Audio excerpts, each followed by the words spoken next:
What is going on, everyone? This morning, this is a long-awaited review for myself.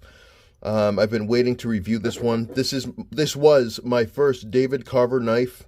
I had actually gotten two of them. I had to sell one of them due to circumstances, but this here is the Waif. This is the one that started it all for me. When I saw it on Instagram, I was super excited and very happy to be able to speak with David Carver himself and get one from him directly. Just a beautiful, beautiful knife. Definitely a bigger knife, which is something I was looking for. A lot of the knives I always end up getting seem to be between 2.5 to 3.25 inches. This is a 4-inch blade. And actually, it came with a nice specs card, brass card here.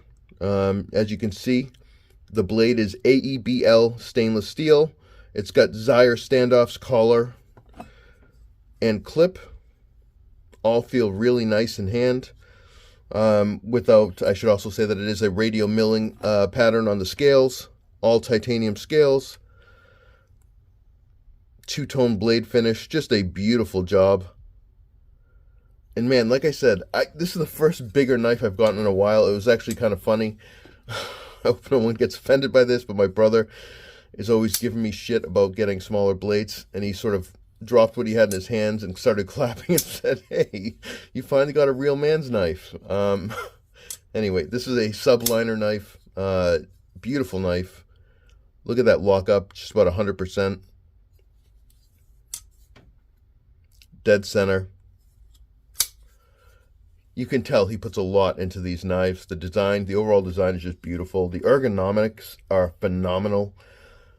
Look, you have a 4-finger grip. You still have some peeking out the back end there. That's if I'm choking up. If I'm not choking up, you still have more than enough room here for a 4-finger grip and have that little plateau there where the finger choil might be.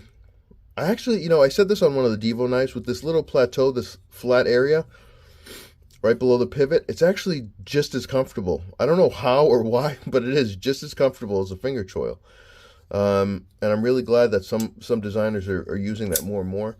The action on this is insane for a larger knife. I mean, as soon as it just drops right into the pocket with a soft landing like that.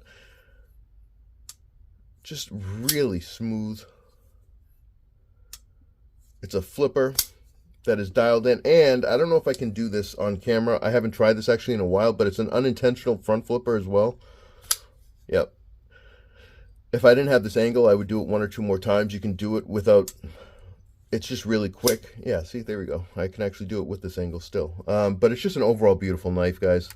If you haven't had a chance to handle a David Carver knife, you should definitely sign up for the Facebook group, because he's coming up with some crazy designs. I had to stop looking for a little while because I was going to spend all my money. In any case, I put this one to the test. I went a little bit crazy. You're going to see the last test was just me having too much fun with the knife, and I couldn't stop. Otherwise, it's just some of the normal testing. But let's take a look at it. I'll be back in a minute.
And we are back. Once again, I sincerely hope that shows how effective a cutting tool this is. And I know, look, so I've heard from a couple people that want to tell me, well, certain knives are just for collecting. You know, the more expensive knives, they're really just more functional art. And I agree. But let me ask you something. Do you want to be that guy that's at a get together and someone asks to borrow a knife and the thing can't cut for shit? And then you're asked how much you spent on it? Look, all of these, whether they're artistic or not, whether they're functional art or not, they should be able to cut. That's just my opinion. Anyway, this one cuts very well. I hope that video proves that. David Carver seems like a great guy. I would definitely check him out. But thank you guys for watching as always. I hope this was helpful. Please subscribe and like if you haven't already. I'm really trying to get to 1,000 as quickly as possible. But I appreciate all of you. Thank you guys. I'll be back with actually a couple of back-to-back reviews coming up, and I'll have a short on which ones are coming next. Thanks, guys.